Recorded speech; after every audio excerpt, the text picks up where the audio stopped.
All right. Thank you for joining me for another episode of Jackman Radio. And I'm really excited tonight. Got an awesome guest on. I've been wanting to bring him on for a while. I've been on his show a couple times. I've been out to his estate in Michigan. A brilliant comedian, funny guy, my cousin, and all around just a cool dude, Bob Phillips. Bob, how you doing, man? Cuz I couldn't be better. Thanks for having me on the show. I've been waiting to do this, and I'm glad you finally got a slot for me. Oh, absolutely, man. Yeah, you've had me on Sal and Bob. He's the host of a show called Sal and Bob with his partner in crime and another funny guy from Michigan, Sal D'Amelio. I think I said that Very right. funny guy. I think I said that. D'Amelio. You did. Sal was just at the Comedy Castle in Royal Oak, so I went out there to take in a Sal D'Amelio show and have a couple of pops, and we had fun. It's fun when you can go support your boys when they're performing, and you're not like due up that night, and you're not don't have to do any performance or anything, and you can just be in the crowd. I enjoy that. I do too. It's fun. Not having anything to do but enjoy the laughs and take notes and send him texts while he's up there. You blew this joke. You missed that punchline now. Yeah, you were awful. No, go in the bathroom and send him a selfie while you're peeing, a dick pic, while you're peeing from the bathroom. But none of that would be complete without a little hijinks. Oh, absolutely. So yeah, we've done a couple shows together, Bob. You flew out from Michigan to Boston. Yes. In New Hampshire. Big fun. Oh, so much fun, man. And we did a live podcast show here in Peterborough, where I live, and you opened that for us, and I think we had about 80 people there, and that was a cool event. And then the following year, you came out and we headlined the Rockwell Theater in Somerville in Davis Square. Yeah, that was one of my Trump shows. That was so cool, man. It was so cool to headline that theater with you and Mike and be there. And I loved it because I got to do my bit. And I think I did like a half hour up front, something like that. And then I got to watch you and Mike do the real show, the one that you had, put together. And, it was, you were pulling out all the stops and all the tricks were laid bare. It was so fun to watch. Yeah, that was cool. Mike put on his Michael Moore hat, and then he was Alex Jones. Yeah, it was so funny.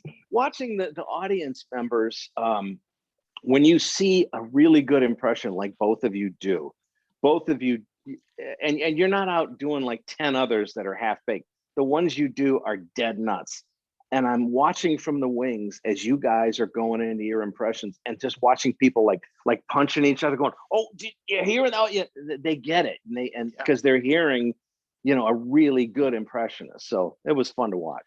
Thanks. Yeah, it's always been our bread and butter, man. We have like a half dozen really good impressions that we do, and they're always evolving. They have to change with the times. They have to change with that person's repertoire.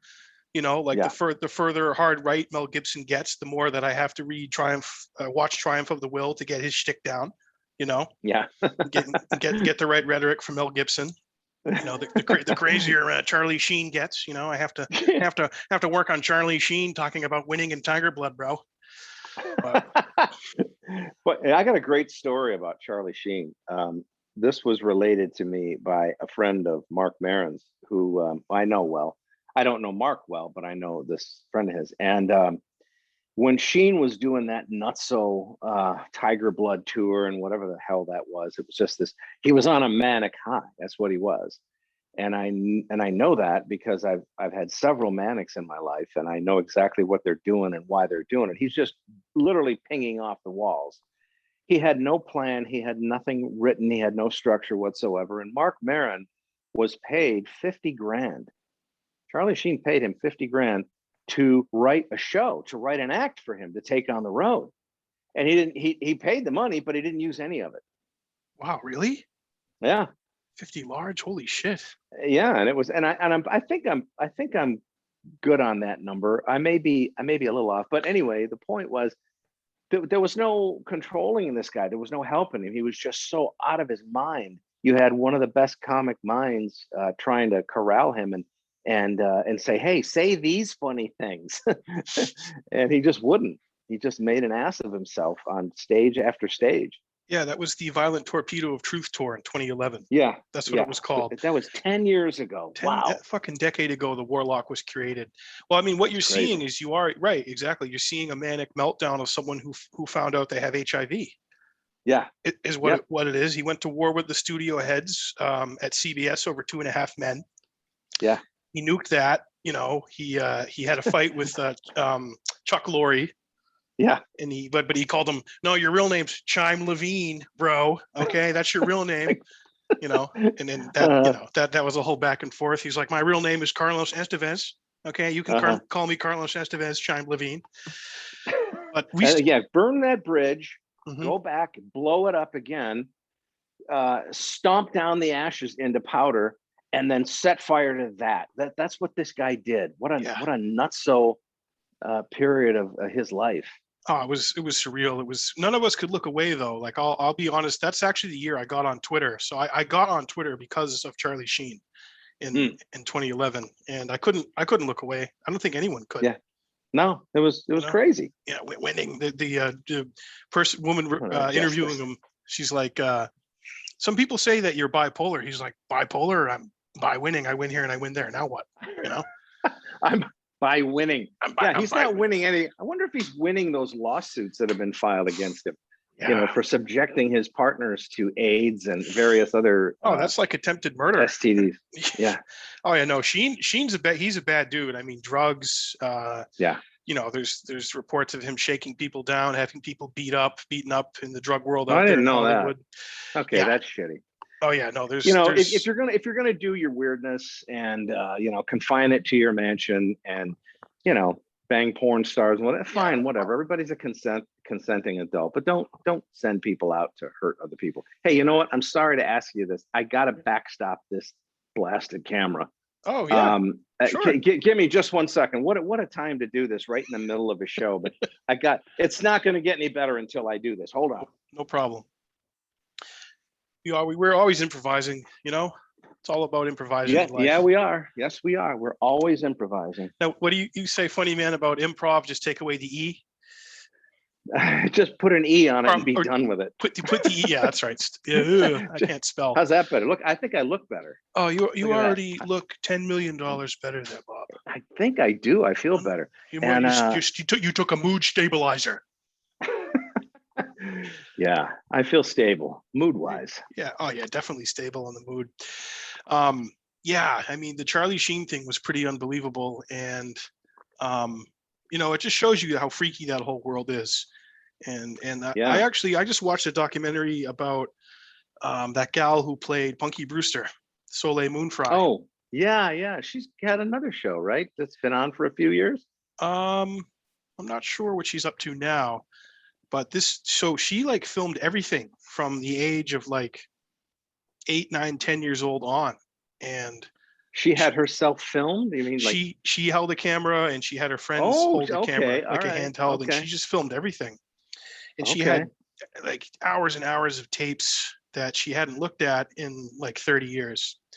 And she dug them all up for this documentary to just kind of like look back on her life and look back on the people around her. And Charlie Sheen pops up, and she had dated Sheen when she was like 18 or 19, and kind of says in the documentary that she had lost her virginity to Charlie Sheen. Wow. Yeah. Wow. I'm automatically sympathetic, and I feel sorry for her. But it's on just busting out with that. Okay. Yeah, it's on Hulu, and it was worth the watch. It was pretty interesting. I remember Punky Brewster as a kid, but yeah, she's on another show now. She has been for a couple years as an adult, and maybe it's a Punky or I don't know, whatever. I never watched that show when it was on. I knew she had a funny name. She had two funny names. Soleil Moonfry becomes Punky Brewster. Yeah, and she talks about how coming of age she actually got breast reduction surgery, which is that's rare for Hollywood. A great line from Superbad. He's like, getting your boobs reduced is like slapping God in the face, Yeah, that's a good line. Yeah. Why would you do that? Right. So yeah, I watched that recently. So part of our discussion today, Bob, I just wanted to get into your background as a comedian and when you started in comedy, and what inspired you to do it, and who were some of your influences? I started this 20 years ago, and I was I felt like, I mean, I was much younger then, obviously. We all are younger 20 years ago. But I felt kind of like an old man then because I was, 40. I'm pushing 60 now. So I started late. Um, and I was very fortunate to fall in with some folks here in Detroit, very funny people that were doing shows every weekend all around the state, and then going down to Ohio and Indiana and Illinois. And so I didn't have to do that whole that never ending open mic thing. I did a couple of those, and then I did a couple of contests, things like that. And then I was, went on the road with these other folks and became an MC and opened for them. A lot of people over the, first few years, and got experience that way.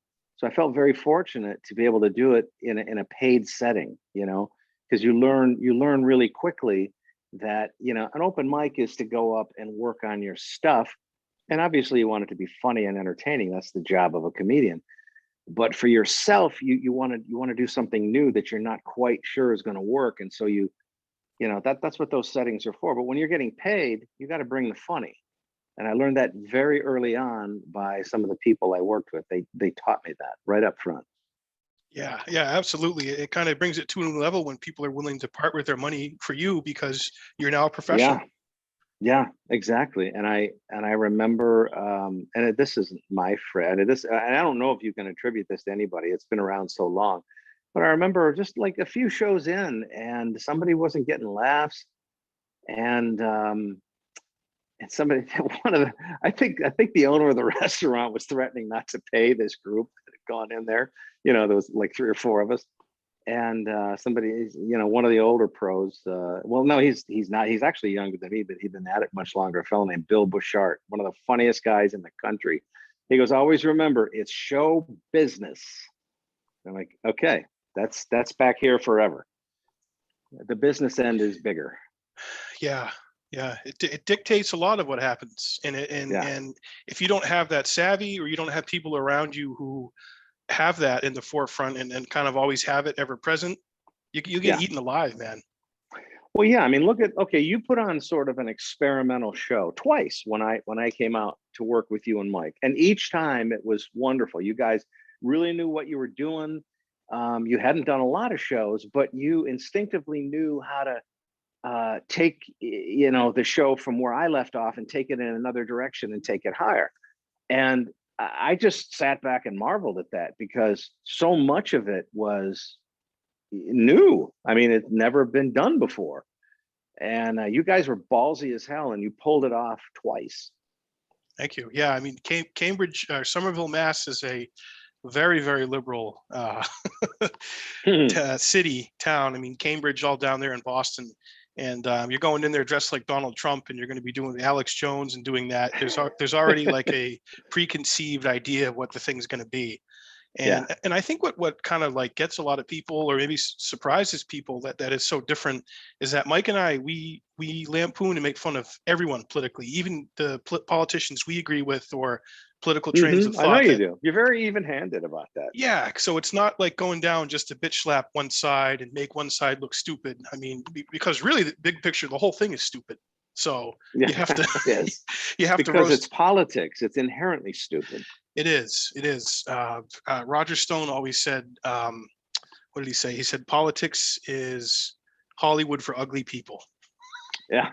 Which is one of the smartest things he ever said. And one of the ugliest people. He is. Every time I see him, he's got that stupid derby and those glasses. He looks like he's going to shut down the orphanage in a Little Rascals flick. He's such a fucking. I just dropped it. Is that we cool can swear. Oh, okay. Fuck! You can say whatever you want. This is a free speech zone, Bob. Infowars.com. He's the worst piece of shit on the planet. No, he would be the worst piece of shit on the planet if Trump didn't exist. The big orange turd. I know. I know you love me, Bob. You love me, and I know you miss me. I know you miss me. His anus mouth, that there. Yeah, I call it the puckered orangutan butthole. You gotta What do. it is. But yeah, he inspired a lot. He inspired a lot over the last 4 years. We had Roger Stone on our podcast. That was an interesting guest. We did Wait, when did you have Roger Stone? Why didn't I know this? so this was before the MAGA revolution. This was like proto MAGA. So I think it was early 2015. No kidding. Yeah, we did a phoner with him. He called in. I think he was probably at some massage parlor in Florida with Bob Kraft or something. I don't know where he was, but burying a body somewhere. yeah, or putting a dildo up his ass shaped like Richard Nixon, something like that. He has a Nixon tattoo on his back. I know he does. What a freak, reprobate, weirdo, and he loans his wife out too, right? Oh yeah, he's big into being cucked. He's a big time cuck. He's the guy that holds the camera in the corner of the motel room while his wife is getting railed by 6 guys that are just out of jail. Exactly, like Jerry Falwell Jr. with the pool boy. Oh, that's incredible. Another man. one. When that broke. By the way, I really I'm working in this show. I just had an open schedule because my time with Becky was canceled. She's had enough today, apparently. Oh, okay. The other show you were going to do? Yeah, it was my time with Becky Falwell. Yeah, you were going to do a show there at Liberty University with her. Yeah, I get her on Mondays. Well, so like they had a pool boy thing going, and then her son had a band, and one night when the band was staying over for practice, like Becky wandered into the room of one of her son's friends. Yeah, and I think threw down a bead or something. Which it's like, why was I not in this band? Where was this band when I was fucking like 19, 20 years old? I don't know. But the whole thing, it's beyond, the word tawdry is good, but it doesn't quite get it for these people and what they do with their lives and what they do with their money and their opportunities in life. It's like, really? This is what you're going to do? You're going to rent your wife out? Okay. Yeah. All right. Well, you center your whole life judging other people for their lifestyles and what they choose to do. And then behind closed doors, you make those other people look like nuns or like Disneyland, with your kinks and the freaky hypocritical shit that you do in your own life. Yeah. They're just such a bunch of it, and Trump gave rise to all of these people. Now, they were always out there. He didn't create them. Okay? No. Let's be honest about that. He is them and they are he. But he didn't create them. He gave them license to rise up out of the shitholes that they were living in, and talk, you know what I mean? This is they were scurrying around with the worms and the filth, and then the biggest shithead of them all became president. So they're like, okay, let's go. Trump doesn't win without the hard evangelical right people. Yeah. Like so that, strange. Like the Falwells of the world. And Mike Pence, that's why I have to give Trump credit for the brilliant, shrewd pick of Mike Pence, because Pence legitimized Trump in the eyes of all those people. Because, when you look at those people, they love to be taken for a ride by grifters and charlatans and hucksters. Like that's what that world is, man. And Trump is the world's biggest grifter and charlatan and fucking, I don't want to say used car salesman, because my father, God rest his soul, that's what he did for 20 years, Yeah, that's a good, honest living. Yeah, exactly. It gives used car salesman a bad name. But Trump is like, he's the apex of that, and he attached himself. He went out to Iowa with the Bible. I love this book, the Bible. It's the second greatest book next to Art of the Deal. Okay. The second edition New Testament. I like the passage, Genesis, where it says, make a lot of money, bang your hot daughter. That's my favorite verse. And they they ate it up, man. They did. And they both legitimized each other. So they rode him into power, man. And then once he was in power, he gave them everything they wanted. Yeah, and so now we're dealing with that fallout, and we will be for quite some time. That my biggest fear is that, look, Biden was not my choice. He would never have been my choice for president were it not for 4 years of Trump. Right. Biden was the antidote to that. We needed to calm the hell down, get back to traditional bullshit politics instead of this crazy every 5 seconds on Twitter, bullshit Yeah. politics, you know. Right. But my fear is that that this administration won't do well and won't do what they're promised they would do, and then there's going to be this clamoring, you know, in 2 years and back in the campaign for Trump or somebody like him, and it's like this is such a crucial time now. They've got to do well. Biden has to do well to prevent that, and Yeah. just for everybody, for the country. You know what I mean? Oh, no, definitely. And you're right. I can see it coming back, but coming back on steroids because Mm, Biden and his people will miss an opportunity to do a lot of good things and to yep. like put the crazy at bay and Yeah. kind of, I don't know, put things back on track historically where they've always been. But yeah, I could see DeSantis rising to the top like a fart bubble out of Florida. That's what he looks like to me right now. Just hovering. He's another mook.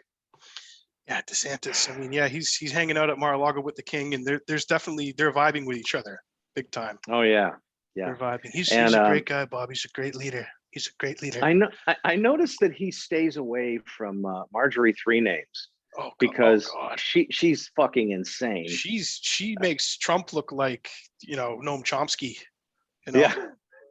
she Well, is you know, bad the shit. thing is, you know exactly what she is. She's a woman, a politician. You know, she's a first timer, right? This is her first office. Yeah, she was a like a fucking gym rat. She was a Yeah. she was an Okay. adulterer in the showers at gyms. Yeah, yeah. She was banging two other dudes in the Yeah, hometown where she and her yeah. husband and Nice, children live. nice So gal. she's a, you know, she's what a scamp. What a Oh, so she's completely out of her mind, and she has no responsibility. She's got no committee assignments. They've stripped her of that. So she's just this person. She's a megaphone, and it's all about her. She's just got to keep saying and doing and saying and doing to keep herself in the limelight. It doesn't matter if it's crazy. It doesn't matter if it's offensive and disgusting. This is her MO. That's all she is. yeah. And now she's out. And I'm not a fan of AOC either, but I think AOC is a principled woman as opposed to Marjorie Three Names, you know? Well, yeah, Taylor Greene's out there with Matt Gaetz on their rodeo clown tour of the country. Yeah. I hope they come through. If they come through New Hampshire, I gotta go see them. Like there won't be a better comedy show around here, Bob, than that. Oh, I know. You know? It's so funny. But yeah, I mean AOC, I kind of look at AOC like an actress. She had a real opportunity when Pelosi was up for speakership again to leverage her position to force a vote on Medicare for all. I mean, that's an issue that I think is important, and I would love to see America pass it. So she didn't do anything. Too. She didn't force a vote, and That's surprising. Why do you think she didn't do that? She acquiesced to Pelosi, and she didn't even get a committee assignment that I think Pelosi dangled in front of her if she held off on forcing a vote on Medicare. I don't know. I mean, she talked a big game, and she got in there like she was going to be a disruptor and something different and a progressive firebrand. And you know what it is? She's probably what happens is you become intoxicated by the popularity, the money, the celebrity, getting on the cover of all these magazines, as opposed to actually doing the job of a legislator and doing the bidding of the people. She succumbed to the political game. Yeah. And it's easy. It's easy to happen. Yeah. We're all human, man. And, you know, I could say what I would do if I got in there, but I'm not in there. So you only know until you arrive at the show. Yeah, that's right. Until you get in the show. Till you get there and someone dangles $500,000 in front of you or wants to buy your vote and if you try to do the right thing, you get run out of town. Yeah. And I think, like I said, I don't agree with a lot of what she says and does, but she's a principled person. And I appreciate that because she's not up there lying and acting like a lunatic, like these people on the right. She's got some ideas. You know, but you're right. I think somebody's sanded the edges off of her now because she's taking the money. She's getting the idea. You know, she's getting the what it is to be a comfy politician that's in with the cool kids. It's a nice life. Yeah. You really don't do much. You really don't do much, man. You go on the Let's talk Sundays. about what's not a nice life. This is apropos of nothing, but I wanted to tell you asked me like what kind of movies I'm watching. Yeah. I don't know why I did this. I thought I don't have enough degradation and despair in my life. So I watched Midnight Cowboy again yesterday. Okay. Yeah. John Voight, right? John Voight, yes, and Dustin Hoffman as Ratso Rizzo. I like I said, this is apropos of nothing. I just watched it, and I wanted to just say, if you are in a good mood and life is going great for you, and you want to tamp that shit down, watch Midnight Cowboy. Does that have Nielsen in the soundtrack? Everybody's talking. Yep. If I remember. Everybody's talking at me. Talking at me. Trump ain't hear Yep. a word they're saying. Only Yep. the echoes of Rosie's farts. Another iconoclast, Harry Nilsson, very Underrated. Went his own way in his career. Yeah, you know what he was before a famous rock star? No idea. He was a banker. No kidding. Wow. Yeah. Yep. He was a banker, and I have to believe Nilsson never performed after he blew up. I don't think he ever did a live show or toured. Is that right? Yeah. He hated it. Okay. But he had the legend. He partied with John Lennon and Ringo in LA during John Lennon's Lost Weekend. Wow. Okay. Well, everybody else revered him. I mean, he's always one of these guys that is brought up as, huge influences in more popular artists' lives. They're like, oh yeah, he was the guy. He never made it huge. Well, he got pretty big, but nothing like the Beatles, obviously. Right. Yeah. So he toured a couple times and he played with Ringo's All-Star Band. So wait a minute. I didn't know that he played with Ringo's band. Yeah, I'm getting Mike's feeding me some intel here. He said he didn't really tour. I did not know. He performed a few shows. He played with Ringo's All-Star Band. He was also close to Mickey Dolenz from the Monkees, and he was in with the Hollywood Vampires Drinking Club, that scene. Okay, all right. I read somewhere, and I don't know how this is possible, but Ringo has something like, maybe Mike can look it up while we're doing this because I don't have a monitor here. I want to say Ringo has over 30 solo albums. Oh, that's he has more albums than the Beatles had. How is that? You might not be wrong. Maybe it's 20s or yeah, but it's a crazy number. You're like, wait a minute, I don't know any of these. Maybe the one in 70, right after they broke up when he was doing You're 16. You're beautiful in your mind. Yeah, that's the Jeffrey Epstein theme song. Yeah. Maybe it should be more like you're 13, you're beautiful in your mind. Oh, can you imagine that song back then? You couldn't sing that song now. Oh no, it's so cringe now if you were to sing that. So Mike informs me, Bob, that Ringo has 18 solo albums. 18, okay. Isn't that crazy? How many did the Beatles have? Or he's saying maybe 22, 18 or 22. The Beatles put out, was it 10 albums? It was less than Ringo had. Yeah, how the hell did Ringo come out with 18 to 22 solo albums? I don't know. He did new versions of Photograph in every album. Yeah, Ringo is he's 80 now. He's going to be 81 in July. And I love the guy. I've never been a big fan of his music or the All-Star Band, but I love the man. He's so positive and he's so fun on every talk show he's ever been on. And he lives that, that peace and love thing. He really does. Yeah, he's always well, I mean, he went on Howard Stern, and Howard, being the crass kind of guy he is, point blank asked him, how much you worth, Ringo?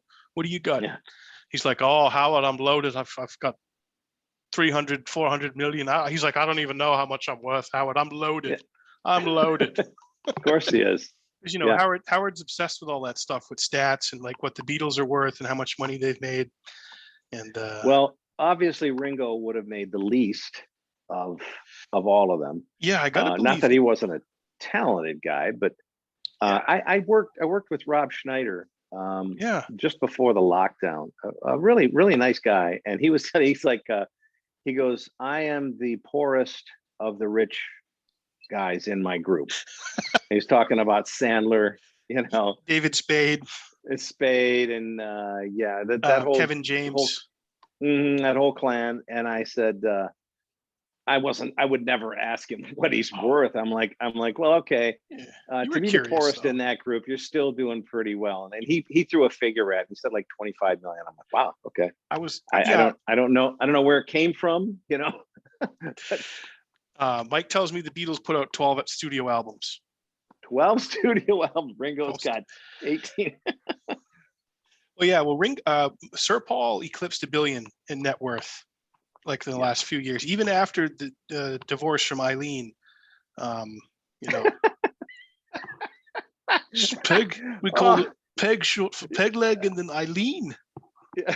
'Cause she does I both. did a joke about her because she was on Dancing with the Stars back in Oh boy. like 08, Oh boy. right after they divorced. And I was, and I remember, and the audience was kind of percolating when I said her name in Dancing with the Stars. I'm like, look, you know where this joke is going to go, okay? And you were just like me. You wanted to see that thing come flying off when she did a twirl, you know, hit one of the judges in the head. You're like, oh, we got to mark her down for that one, Dave. And you know what? You can make that joke because she made off with millions of Paul McCartney's money. She did. Millions. She did. didn't. And write, you never heard of her. You never heard of her right again. Yesterday. No? Exactly. So Mike's telling me well, you know.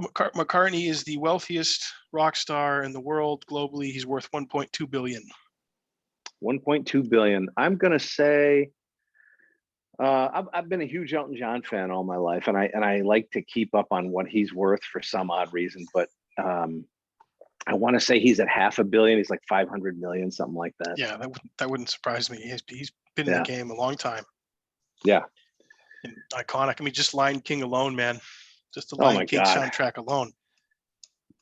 Yeah, I read an article one time about 10 years ago where you know, I think he's got like 10 houses, a dozen houses around the world, and his flower bill for these homes was $200,000 a month.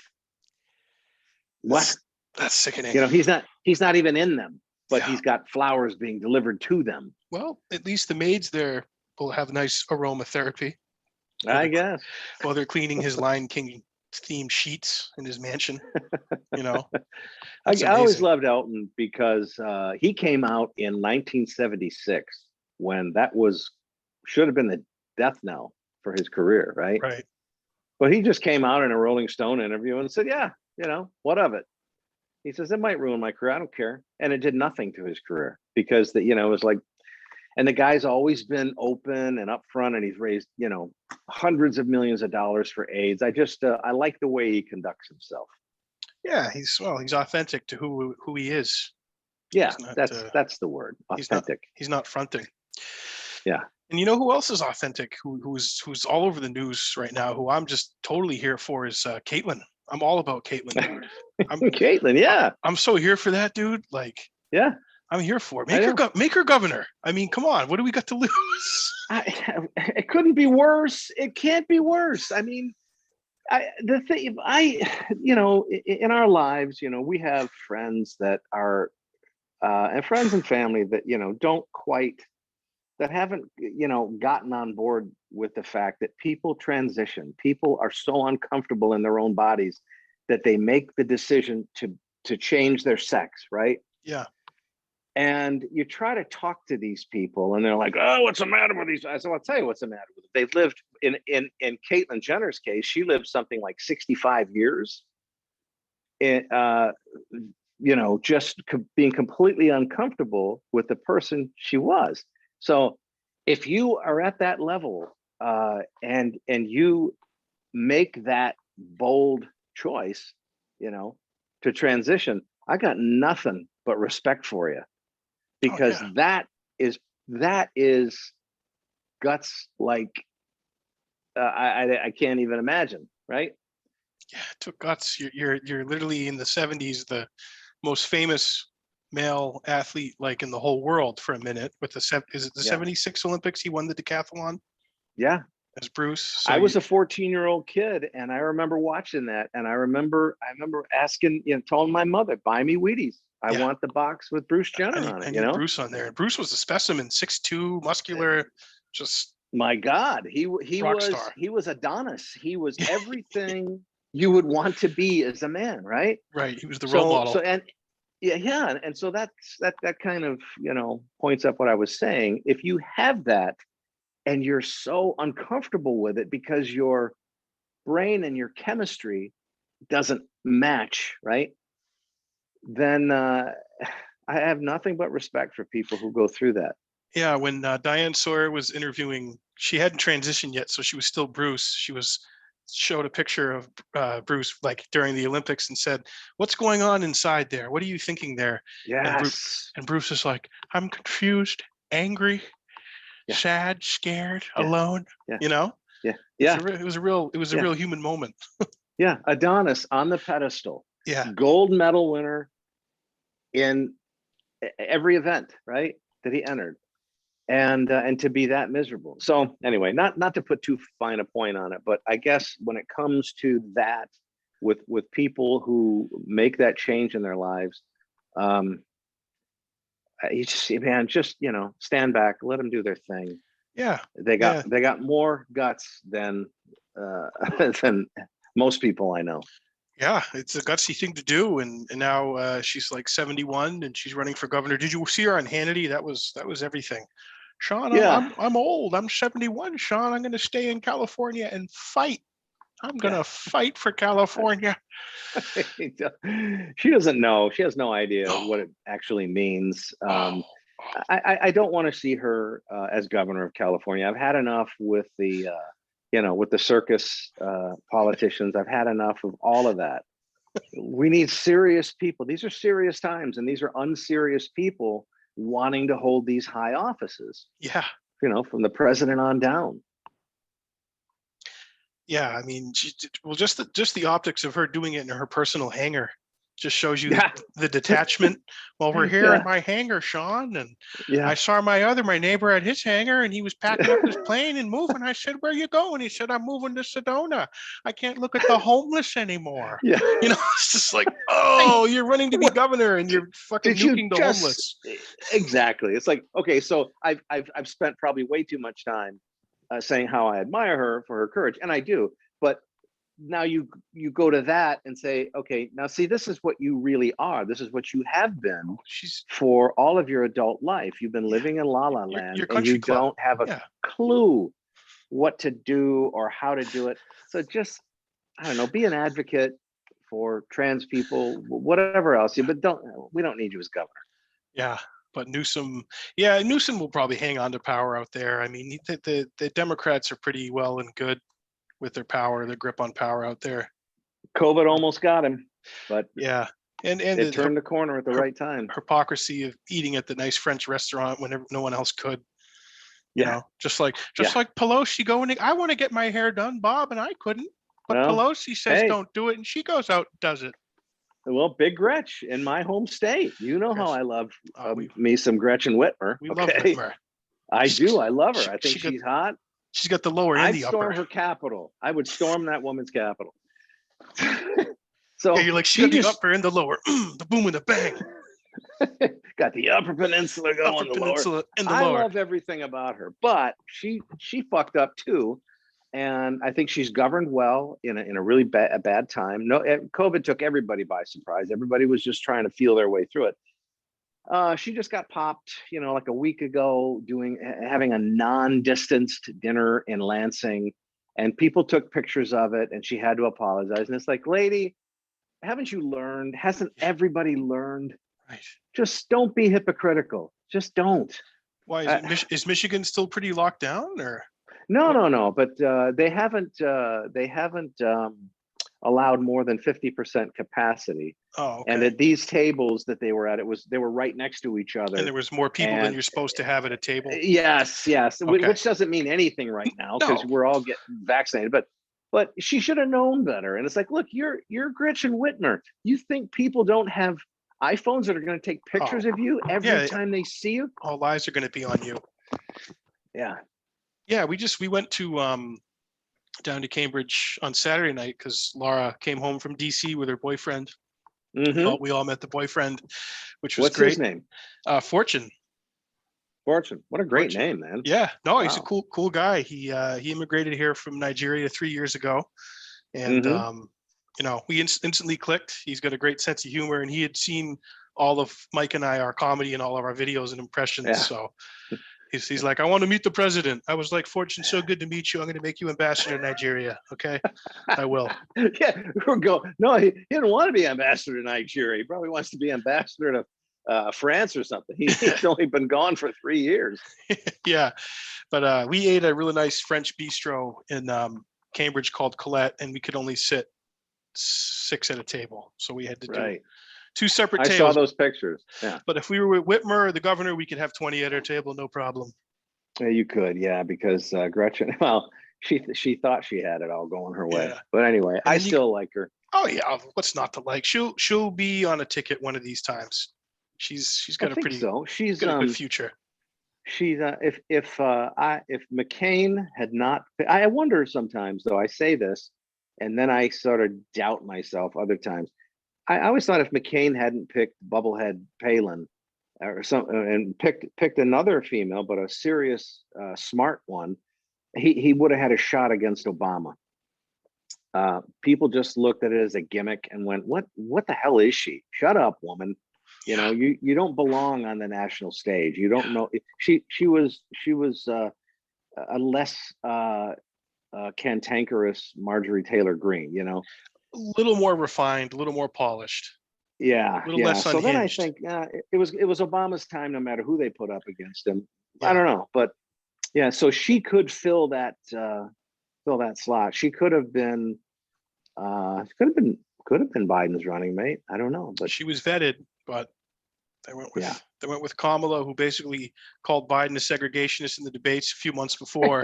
And then when she's under consideration, I love Biden. He's great. He's awesome. Yeah. He's progressive, all this shit.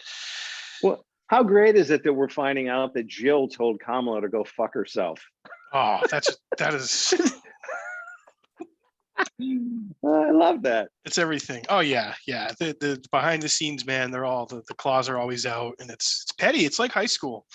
I mean, my girl Tulsi said after she left Congress, she did Joe Rogan. She's like, Joe, it's like high school. Politics is high school. People don't really progress past that mostly. Yeah. And it's cliquey and like that. Yeah. So yeah. It's a sad state of affairs. It's not a surprise. And then we got Lori Lightfoot out in Chicago. Mayor Beetlejuice, Yeah. Didn't she just say she's only giving interviews to people of color? Yeah, for the anniversary of her inauguration, she's only basically granting interviews, to people of color. So white reporters do not apply. Okay, all right. Well, so this promise to govern for everybody. All right. Yeah, they step in it, don't they? Yeah, it's just it's I don't even know what to say about it. It's just it's ridiculous. Yeah, it's absurd, and it's that kind of dumb shit stuff that will make her a one-termer. Yeah. And well, I don't know. She looks like a Batman villain too. Baggy clothes and she's definitely villain looking, but she looks like Beetlejuice too, though. Mayor Beetlejuice. So what's on the coming down the pipe for you? Do you have any shows scheduled outside of Michigan, or are you just performing in Michigan right now? Well, right now Michigan is opening up. Well, it's been opening up, but as of July 1st, it goes to completely full capacity. We're at 50% now, and I just did. Where was I? The Comedy Cabana down in Myrtle Beach, South Carolina. Oh yeah.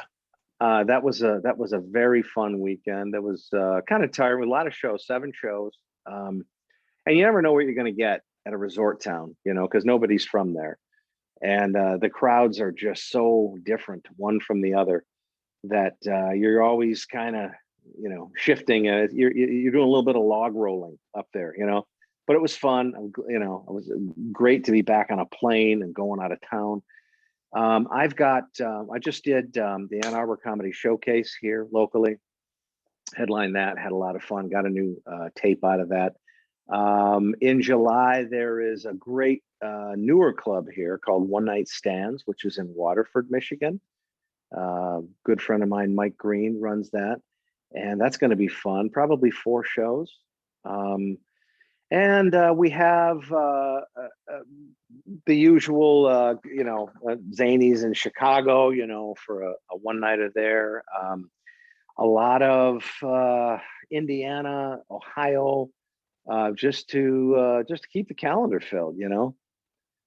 Awesome. So you're getting booked and you're getting busy. Yeah, and I've purposely turned down a lot of out-of-state stuff because I got a lot of stuff going on around here. I'm doing sort of double duty with the two careers. But in the fall, I'll be out in Vegas again. I'll be on the West Coast, waiting for the bookings for my agency there, and I post them on the website, and people around the country, you can come see me. Any of those. Texas, I will be in Arkansas, I believe, in like August. I don't know the club yet. I think it's Bonkers, maybe. These are the places we work. Go Bananas. That's another name of the club. Arkansas, is that where your old man's from originally? Yes. Yeah. Okay. Yeah, So do you have any family there on your dad's side still there? Yeah, I do. I have some cousins, and I have some people in and around Newport, Arkansas. They're successful business people down there. And my father was born in a little town called Tuckerman, and my grandfather was actually the prototypical sharecropper. The grandfather the politicians like to talk about. Right. Bootstraps, the whole bit. This man built his own house. What? You're working in the field, literally. You're planting and harvesting crops during the day, and then you're building a house at night for your family to live in. That's a ballsiness. That's a manliness that I couldn't even aspire to. No, I have to take my trash out to the dumpster, and I'm like, wow, this is hard knocks right here. Yeah, I'm winded. Bringing the trash can. I also got to deal with the cantankerous old couple who live downstairs, who every time someone comes to visit Mike and I, if they park in our driveway, they leave a nasty note on their windshield. If you don't live here, don't park here. Like my mom came the other night, and they did that on her, left her a nice nasty note on the car. Yeah. Well, why would they do that? It's not her spot or their spot, is it? Yes. And the policy here, we're allowed to have visitors park in our parking lot. They're almost 90, but they don't have a lot. They don't have a lot going on. See if you could read that, Bob. Yeah. Is that if you don't live here, do not park here. I love it. Oh, can you imagine getting halfway through writing that note and still thinking it's a good idea to finish it? Yeah. Yeah, I'm gonna do this. It's yeah, and then I was I have a park here that I've been walking in behind the apartment, and the old ladies saw me walking back, and she's like, "Why are you walking so much?" And I just looked at her. I'm like, "Because I'm fat and I need exercise." And I just walked away. just say I need exercise. Fuck off, lady. Yeah, and I went because I'm fat. I need exercise.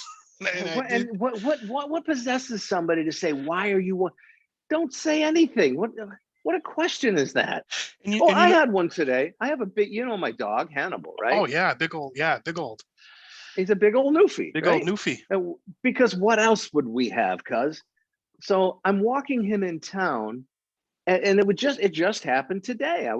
I have to get him out before the day gets hot, because then he won't walk anything over 70. So it's like 58, 59. I'm walking him through town, and some lady passes us and goes, "Could you have gotten a bigger dog?" God, no smile in her voice. No, it was like, why would you say that? Is that all you got? That's it. That's what you want to contribute to the world today. Yeah. So I tripped her. I did. And Hannibal and I stood there and laughed. And then Hannibal pissed on her. He would have. Yeah, because they're old, I give them a pass. I have a soft spot in my heart for the elderly. Yeah. And for a time, I was kind of grooming them to be my new grandparents. Like, when they first moved in, they were really nice, and I said hi to them, and I went in and visited with them a couple times just to hear their story. Like, I like to ask people, well, not ask them directly, but figure out what year they're born, because that's the way my brain works, because I love history. and then I connect it to historical events and ask them about it, and get their Yeah, take on it. yeah, Because I just, yeah, I love history and it's how my brain works. So, I'm like, wow, I'm 34 and I'm sitting here talking to a human who's 86 years old. So that yeah, means they had, 50 years of experience before I was even around. And yeah. I'm always interested in that kind of stuff. But then there were some cracks, man. Some things started happening, and the nasty notes. And I have friends coming to visit, and they're like the parking Gestapo now. And Hey, hold on, youngster. I gotta turn on some lights in here. Otherwise, you're gonna oh, be interviewing a brick wall. Hold on. yeah, okay, yeah, the castle wall, the Transylvania castle wall at October Park. Yeah. How's that? Is that a little better? Oh, it's so much Okay. better in this light, Bob. You just I look. feel You better. look. I'm having a good hair day. Oh What do you yeah, think? Bob's Yeah. a fox. He's a hottie. I'll bring it to the gun range anytime. We can go shoot at the gun range Yeah. anytime. Bob, Infowars.com. Oh yeah, yeah. Except I'm getting old. I don't know what I get this going. I got the turkey neck going. Where the fuck did that come from? The Gillet. The Gillet. Well, that you wake up to that one morning and go, "Hey, what the hell just happened here?" How? Yeah. Knocking I'm on. only 28. And that's looking in the mirror at my ass, But yeah, Oh, we all got something, man. I give the old people a pass. They're fun, but that's what we got going on in Peterborough, man. That's the kind of shit that's going down around these parts. Really, they're being intrusive and rude like that. Is it just the old people, or are the whippersnappers coming at you? No, it's just the old people, man. They're the parking Gestapo because they don't really have anything else going on. You're looking at the clock. You're waiting for your ticket to get punched, and while I have a little bit of time left, I might as well hassle people about parking. And it really is true. I mean, we're not the ones that made this joke. This was years and years ago, but they have no filter. Old people literally have no filter anymore. They don't give a shit. And why should they? They're 80. What are we going to do? Yeah. I remember one time, Grandma, your aunt, my dad's mom, we were at Auntie Annie's boyfriend's place, and he had a pool in his house, and we were all there swimming in the pool, and my grandma was in the pool with us. We in the shallow end. We didn't go to the deep end. That's dangerous waters there with a woman in her 80s. And my dad was like just doing the backstroke, and my grandma was like, "Oh, Tony, you're a porpoise. You're a porpoise." No filter. No filter. No. And then Grandpa, your former Uncle John Jackman. Yeah. Mm-hmm. He when Mike and I would bring friends to the house in Hudson, he would in his Newfie accent, sounding like a pirate, he would look at us and look at our friends and go, "Boy, why are your friends so skinny and you boys are so fat? What's with that, boy?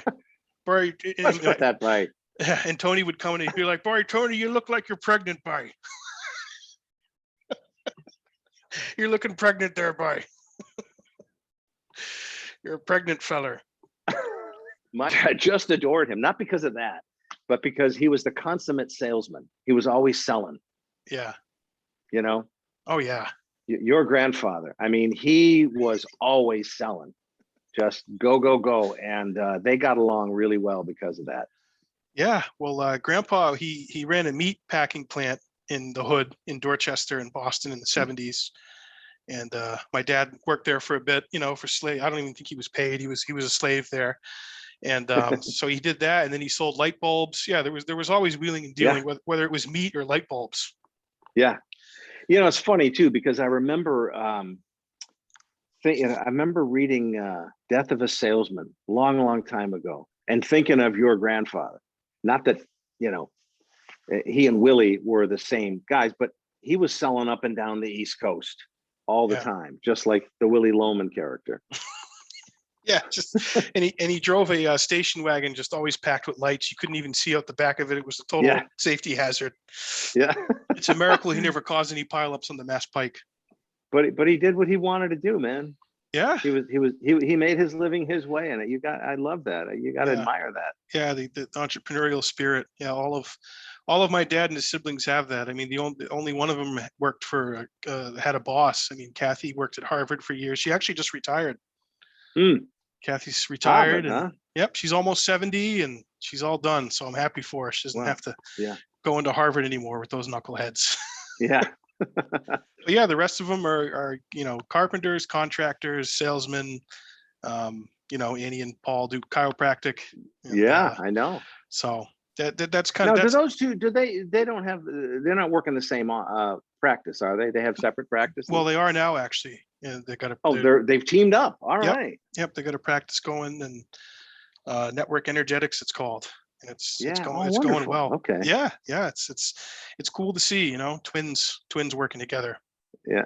People are always fascinated to see Mike and I, like, wow, you guys are twins, and then not only do you live together, but you do comedy together and you work together and you like each other.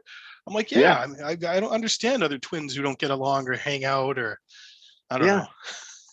Well, you know what is funny? I hate to, just talk about our family. Hey, this is my When we're podcast. We can talk about our family. okay. This is about the soul of Well, America. I think pretty much all of us on the Culleton side, the Phillips side, the Jackman side, everybody gets along with each other within the family. There aren't these decades long feuds. There aren't these crazy throwdowns that go on. And I don't know how that happened, but I'm really grateful for that. Yeah, it's nice. It's really cool to know that we have on Grandma's side, the Culleton side, all these big Hmm. families that are And scattered the around. Farrells are the same way. Yeah, yeah. Exactly. So I know anytime I visit New York, I can see some of them, and Hmm. obviously, I came out to see you in Michigan, and then I know you have some family that are in There's some Phillips in Colorado, right? Hmm. Yep. And If you're ever out that way in the mountains, yeah, you I got a like place. You Colorado. got a place by. Or you got a fish dinner bar in a place for ye. But yeah, the Hold the Farrells are fish great. dinner. Yeah, the fish dinner is so important. And yeah, I anytime Mike and rebelled. I, what's that? I rebelled against the fish dinners. Because my mother, she's your grandmother's sister. She gave us fish a lot. I mean, there was 8 of us, so fish is kind of cheap, if you're not serving salmon, it's cod It's just a and a pile. It's a big pile of white salt, basically. exactly. And so I got raised on that, and I vowed never to eat fish when I became an adult. And so whenever I go out to dinner, people are like, "Oh, you're gonna get the salmon?" I'm like, "What the fuck? Are you Yeah, kidding me? I absolutely not. want if it doesn't have hooves or a beak, no, I don't want fish." That's why you've gravitated towards steak and built an empire around reviewing steakhouses. Right. Because your Yeah, aversion to fish. Salonized empire. Yeah, yeah. The Sal and Bob show. How's that going? You guys are still going Yeah. every week, right? Going every week. Yeah, we're going to be recording another one later tonight after this. Yeah, it's going good. We've got 50,000 downloads over the course of a couple years, and that's not Joe Rogan's numbers, but it's steady. We have our listeners around the world. It grows a little bit every week. Mm-hmm. We got a bunch of listeners in Ireland. We got like 4,500 regular listeners in Ireland. Really? In Ireland? Nice. Yeah, and a lot in Spain. I don't get that. Not a lot, but mostly down like Australia. I think we have 8,000 there. It's a Wow. I don't understand it, but we're grateful for it. So yeah, it's awesome. I mean, and we're doing Jackman Radio. We try to do it once a week, and yep. I got I got a really nice message actually on LinkedIn from an old college friend who I hadn't talked to in years, who I had no idea was a listener, and he just shot me a message to say, "Hey man, I've been listening to your show and I really like it. You guys are funny, and I had to drive a lot for work today, and it's what I had on, and you had me laughing the whole time." So it's nice to hear that, isn't it? It is really nice to hear that. It makes you feel good, and it makes it feel worthwhile. Yeah, we get that too, and it's nice to hear just that what that fella said to you. I put it on my way to work, and I listened to half of it there and half of the way back. It's my ritual. It's nice, and I got another couple people that told me they go fly fishing and they listen to it while they're fly fishing. It's kind of a zen thing. I was going to say, it's very soothing to have Funny Man in their ear while they're just throwing out some lines. Well, I haven't been very funny today. I'll be honest with you. This is kind of old home week talking to my cuz. we can I don't oscillate know. in and out, and that's the thing about like my podcast is obviously my brother and I are very political, but we try to do a little bit of everything that we like, that we're into. So last week I had on a couple of really big like political people. I had Abby Martin on, who was a pretty well-known independent journalist. She had a show on RT for 3 years. And I had her on because I wanted to talk about Gaza and Palestine. And she's, really, really well versed on that issue because she's been over there. She released a documentary called Gaza Fights for Freedom. And when all the shit was popping off, I'm like, I got to talk to Abby Martin. I don't know how I'm going to do it, but I need to get her on my podcast. And you did. And I got her on. Good for you. Yeah. And you have another guest. Is it Ryan? No, what's his first name? Yep, the Ryan, Epstein. Yes, I had Ryan Dawson on last night, and we did an hour and 20 minutes, just pretty much all about Epstein. And cool. Yeah, I'm going to watch that one as soon as we're done with the Sal and Bob show. By the way, my show partner is just coming in. Come on in, Sal. Yeah, bring Sal in. Get him up here. Yeah. Get big old Sal up here. I'm gonna take these earbuds out now so we can both hear. Hold on. I can both hear you. But yeah, definitely. So are we on now? Hey, there he is. Yeah. Who is that? Sal, what's up, man? Hey, Eric. Hey, how you doing? Yeah, we got no volume here. I don't know. Good, bud. I'm doing great, Eric. How you doing, man? I'm awesome. Just shooting the breeze here with Cuz. Good, man. We were talking about. Sal brought the wine. We're gonna be uncorking that in a little bit. I was gonna say, oh man, and, to twist off. I'm cheap. It's Arbor Mist. On here and ahead, we'll good to see you, buddy. Hey, you too, Sal. We'll see you, man. We look like those two old guys on the Muppet Show up in the balcony. Balcony, yeah. Hello, what are you doing? Hello. Hey. Oh, that's so good. Yeah, it's good to be on the show finally. So when are you coming to town? Yeah, we gotta nail down a time. I want to get out there. All right, we'll do that. Sounds like you're pretty busy with shows, but yeah, but there's I always keep at least one weekend open per month because I just got to recharge, man. It's hard to, I know there's a lot of guys out there. Not, sorry, that sounds sexist. A lot of people working really hard now that the country's open up. They're working, 4 weekends a month, and they're doing one-nighters in between, and they're doing, you got a 30-day month, and you're doing 40 shows. Figure that one out. Yeah, that's a lot. Yeah, so that's a lot. I don't do that. I gotta be homebound at least 1 week a month. Yeah, well, I got my normie day job, and we're doing a live podcast July 9th. That's our next live show. Okay. And where are you doing it? You're going to do it at a theater? You're going to do it at a club? So we're doing it at this cool place called the Nova Arts Center in Keene, New Hampshire. And it's a performance space that's in like a coffee house and a bar. Oh, nice. Cool. Yeah. It's a new place. They just opened up. So they have like live music there. They have comedians, poetry, that kind of stuff. And, our home brewery here in Peterborough, Post and Beam Brewing, is sponsoring the show, so we're really excited about that. All right, well, that's gonna. When you come to town, I know the perfect place for us. We're gonna go to the Ebenezer, which is a speakeasy in Plymouth, Michigan, which is right next door. That sounds about amazing. a 5-mile drive. Yeah. It's you still got it's the a caddy? bourbon club. You still got the funny man caddy? Oh yeah. Yeah, we'll hop in the funny. Be without it. We'll hop in the funny man caddy and make our way over, or we'll funny Uber. Man drives nothing but caddies. Or we'll Uber, depending on how many Franhattons we have. It better be a goddamn caddy, or that Uber driver's not getting paid. Well, yeah, actually, today is like day 64. Last time we talked, I was just starting my no drinking thing. So okay, and you're day 64 now. I'm on day 64. I'm doing 3 months sober, and I have a target date, June 12th. I'm actually going out on Boston Harbor with Mike and our friend Dave and our cousin Marcel, who's Kathy's son. I don't know if you've ever met Marcel, but he's got a boat, and we have like a tradition every year. We go out in Boston Harbor with him and watch the planes fly in and out of Logan, and pack 50, 60 beers in a cooler. So let me ask you this: you're on day 64. I mean, you obviously feel better. I know I would if I didn't drink as much as I do. What are the benefits so far? I mean, I'm sleeping better. No hangovers. You know, no puking, you know, if you do like a Yeah. real hardcore bender and then you puke the next day.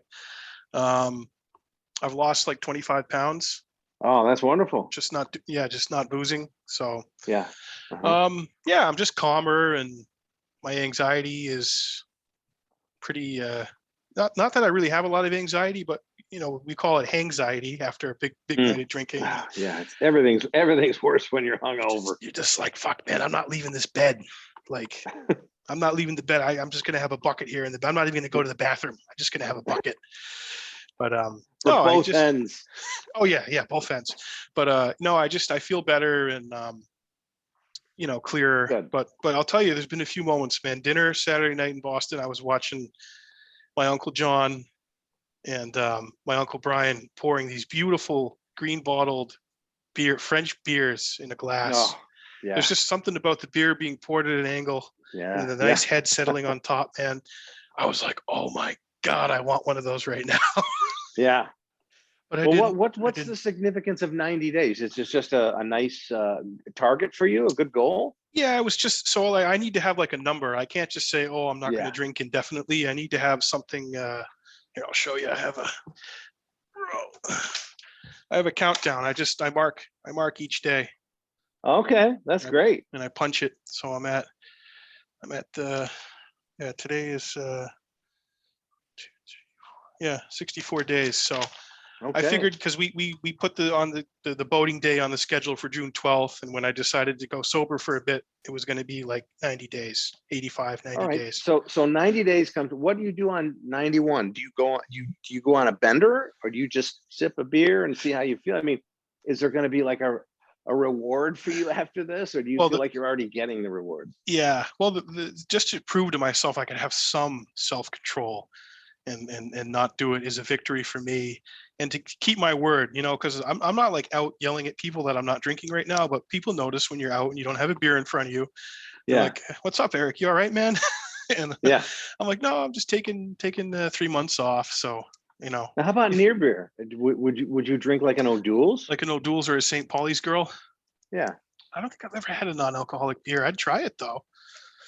I guess that's a Klaus is the closest I've had to a real beer. It's got actual taste. okay. Yeah, I mean, I Yeah. might And try a one. buck. What's another buck? I can't. I can't think of the name now. But But the yeah, 12th, June 12th, the day of the regatta, when we go out on the boat, I will probably have a lot of beers.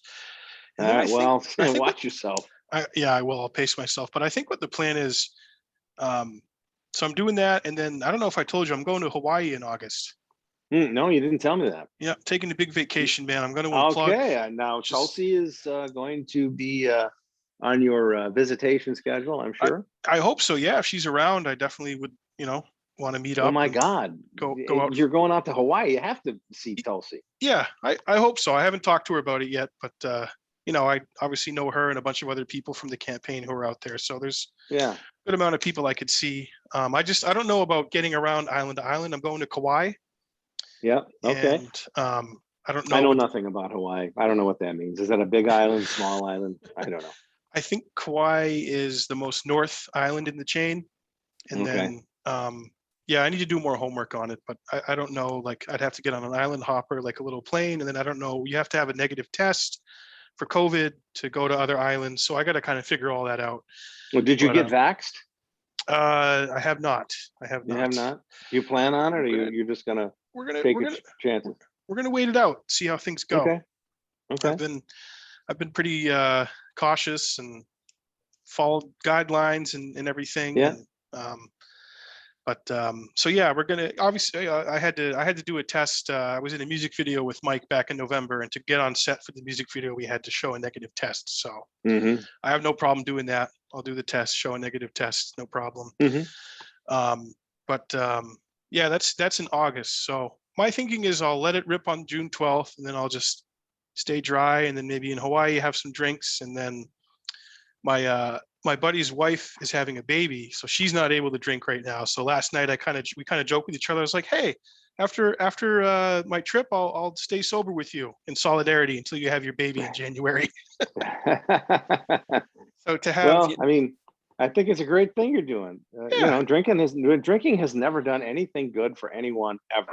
You know, It's it's fun. mean, It's so damn fun. well, And it is fun, but you know, I mean, but we always, I mean, Sal and I say this all the time. We have never done a Sal and Bob show completely sober.